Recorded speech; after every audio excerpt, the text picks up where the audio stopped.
Hello बच्चों, welcome to the education point. Last video में हमने एक्सरसाइज 3.4 के फर्स्ट के सारे क्वेश्चन कंप्लीट कर लिए थे। हम वज्र गुणनखंड या फिर क्रॉस मल्टीप्लिकेशन मेथड को सॉल्व कर रहे थे। तो चलो आज हम सेकंड क्वेश्चन को स्टार्ट कर रहे हैं। सेकंड क्वेश्चन में बोल रहा है ए और बी के किन मानों के लिए रैखिक समीकरण के अपरिमित रूप से अनेक हल होंगे। अब यहाँ से कंडीशंस लगा के हमें क्वेश्चंस को सॉल्व करना है। अगर मैं दोनों इक्वेशन को देखूँ तो पहले इक्वेशन है 2x + 3y = 7 और अगली जो इक्वेशन है वो है a - bx a + by = 3a + b - 2। तो मुझे क्या मिल रहा है, और भी वेरिएबल्स मिल रहे हैं। क्या मिल रहा है, a मिल रहा है और b मिल रहा है। तो मुझे उन दोनों a और b की वैल्यू को फाइंड करना है। लेकिन कब? जब इन दोनों के क्या होंगे, अनेक हल होंगे, मतलब मैनी सॉल्यूशन होंगे, इनफाइनाइट सॉल्यूशन होंगे। तो चलो मैं स्टार्ट करता हूँ। सबसे पहले क्या करेंगे, हम वही कंपेयर करके a1 b1 c1 और a2 b2 c2 की वैल्यू निकाल लेते हैं। तो चलो पहले तो 7 को उठा के इधर लेकर आ जाओ। तो हो जाएगा 2x + 3y प्लस का 7 यहाँ आएगा तो -7 = 0। देन इसे हम कंपेयर कर देते हैं। इन हिंदी मीडियम वाले पूरा लिखेंगे कि तुलना व्यापक समीकरण a1x + b1y + c1 = 0 से करने पर। तो देखो a1 की वैल्यू कितनी हो जाएगी 2, a1 बराबर कितना हो गया 2, b1 बराबर कितना हो गया 3 और c1 बराबर कितना हो गया -7। अब मैं अगली इक्वेशन को देखता हूँ तो मुझे इन तीनों टर्म को उठा के इधर लेकर आना पड़ेगा। तो अगली इक्वेशन है मेरी a - bx + a + by। इन तीनों टर्म को उठा के जब मैं इधर लाऊंगा तो जो प्लस का है वो माइनस का और जो माइनस का है वो प्लस का हो जाएगा। तो 3a प्लस का है तो माइनस का 3a हो गया, प्लस का b है तो माइनस का b हो गया और माइनस का 2 है तो प्लस का 2 = 0। इसको भी क्या कर देते हैं, हम कंपेयर कर देते हैं। इस बार क्या हो जाएगा a2x + b2y + c2 = 0 से। तो a2 की वैल्यू हो गई मेरी क्या, a - b, है ना, x के साथ जो है। b2 की वैल्यू क्या हो गई मेरी a + b और c2 की वैल्यू क्या हो गई, ये पूरी वैल्यू आ जाएगी -3a -b और +2। तो यहाँ मैंने वैल्यू निकाल ली। अब हमें क्या बोला है उसने कि क्या हो, अपरिमित रूप से अनेक हल हो। अपरिमित रूप से क्या हो, अनेक हल हो। ये क्वेश्चन में दे रखा है मुझे, तो मुझे कंडीशन लगानी पड़ेगी मैनी सॉल्यूशन की। तो मैनी सॉल्यूशन की कंडीशन याद है ना, क्या है, a1 अपॉन, तीनों बराबर होते हैं, a1/a2 = b1/b2 = c1/c2। तो सारी वैल्यू पुट कर देते हैं यहाँ पे हम। तो a1 की वैल्यू कितनी है 2, a2 की वैल्यू कितनी है a - b, b1 की वैल्यू कितनी है 3, b2 की वैल्यू कितनी है a + b।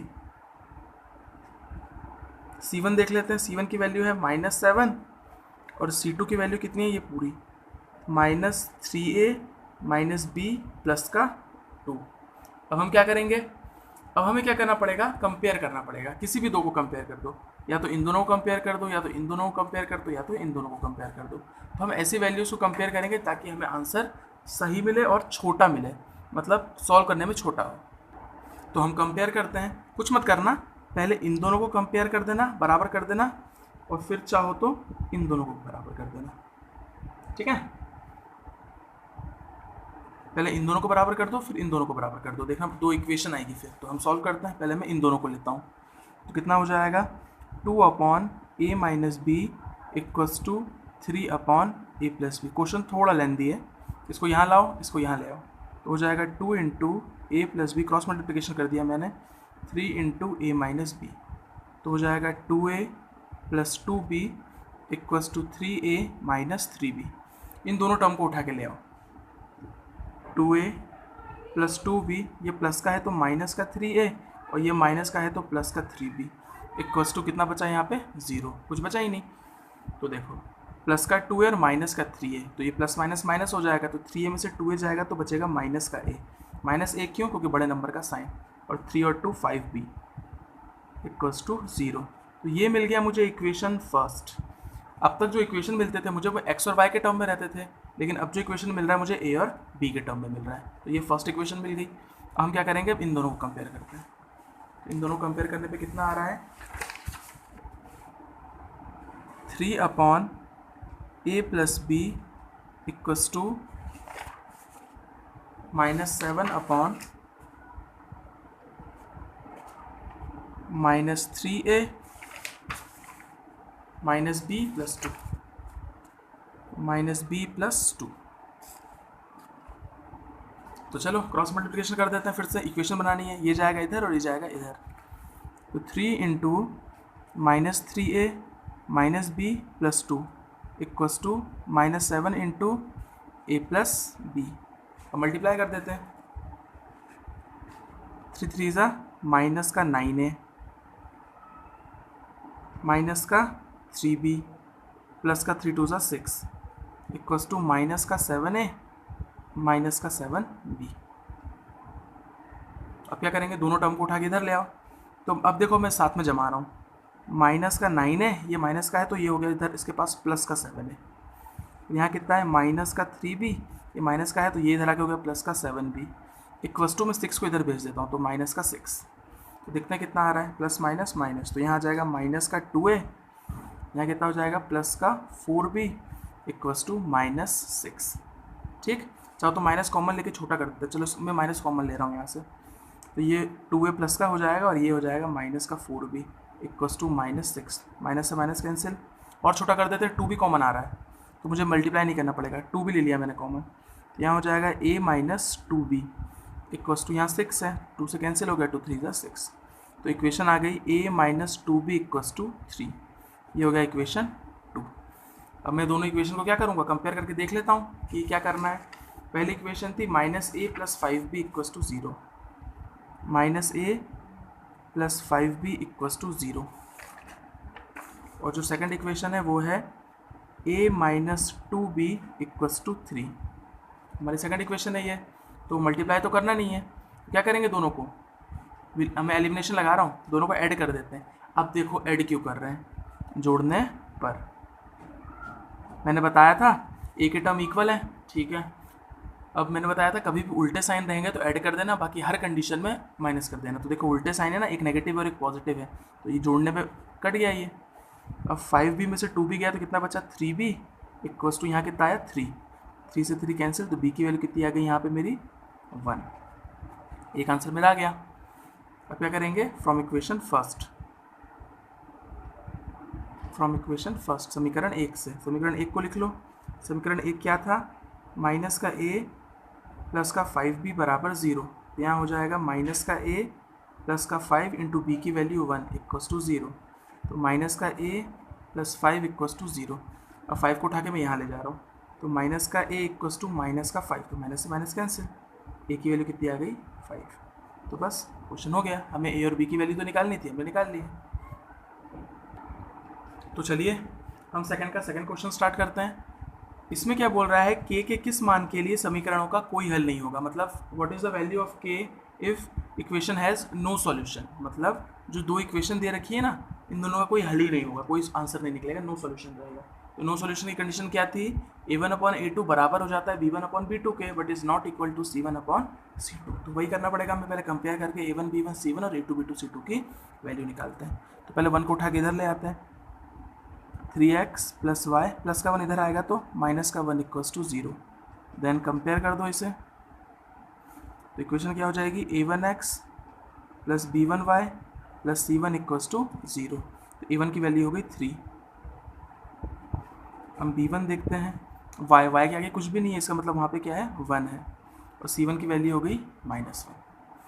अब इस इक्वेशन को भी बना लेते हैं, यहाँ कितना है 2k minus 1x plus k minus 1y, ये दोनों टर्म जब उठ के आएंगे दोनों नेगेटिव हो जाएंगे क्योंकि दोनों पॉजिटिव है, 2k माइनस 1 इक्वल्स टू 0।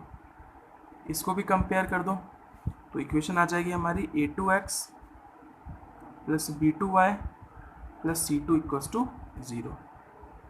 तो a2 की वैल्यू हो गई 2k माइनस 1, b2 की वैल्यू हो गई k माइनस 1, और c2 की वैल्यू हो गई माइनस का 2k माइनस का 1।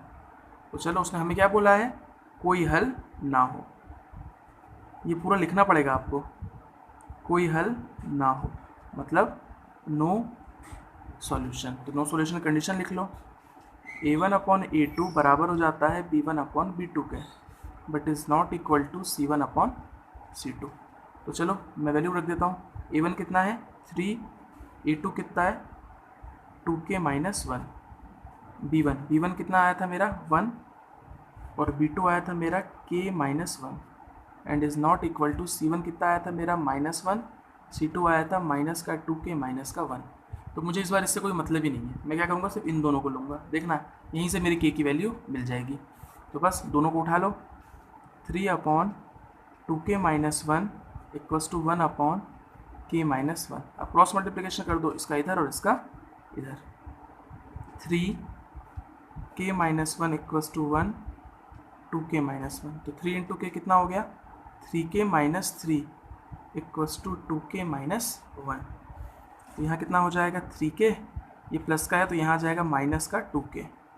यहाँ कितना है मेरा -1, ये माइनस का 3 उठ के यहाँ पे आ गया प्लस का 3।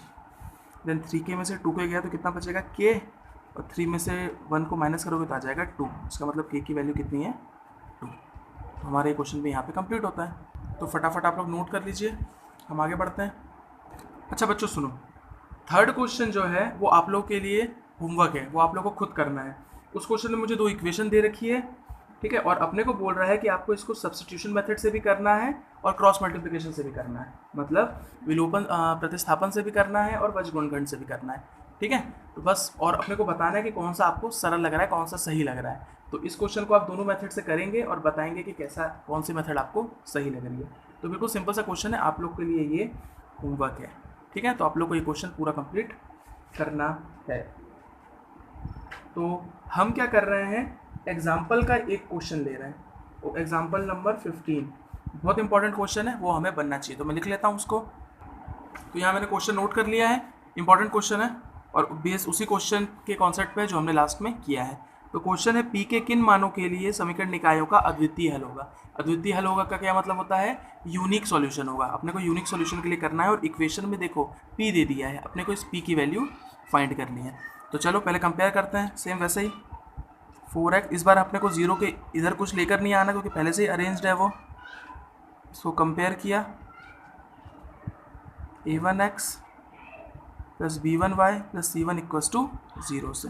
a1 की वैल्यू कितनी हो गई 4, b1 की वैल्यू कितनी हो गई p और c1 की वैल्यू कितनी हो गई 8। चलो सेकंड इक्वेशन लेते हैं हम, 2x plus 2y plus 2 equals to 0। Compare कर दो, यहाँ से हम 2 को कॉमन लेके भी सॉल्व कर सकते थे, ठीक है, लेकिन चलो मैं सॉल्व कर देता हूँ। a2x plus b2y plus c2 equals to 0। Then a2 की वैल्यू हो गई 2, b2 की वैल्यू भी हो गई 2 और c2 की वैल्यू भी हो गई 2, सबके आगे 2 2 है।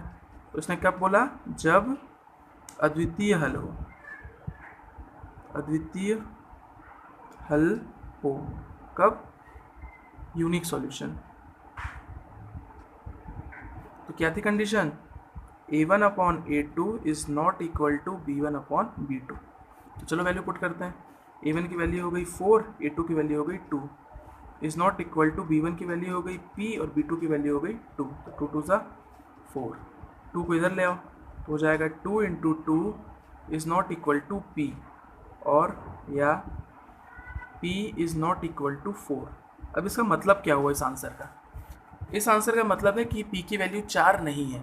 मतलब अगर आप p की वैल्यू 4 के अलावा कुछ भी रखोगे, p की वैल्यू 4 के अलावा कुछ भी रखोगे तो क्या हो जाएगा इसके लिए क्या होगा, एक अद्वितीय हल होगा, मतलब एक यूनिक सॉल्यूशन होगा, आंसर आएगा। बस p की वैल्यू 4 नहीं रखना है अपने को, 4 के अलावा जो रखना है रख दो। तो बस ये हो गया हमारा आंसर और ये होता है हमारा क्वेश्चन।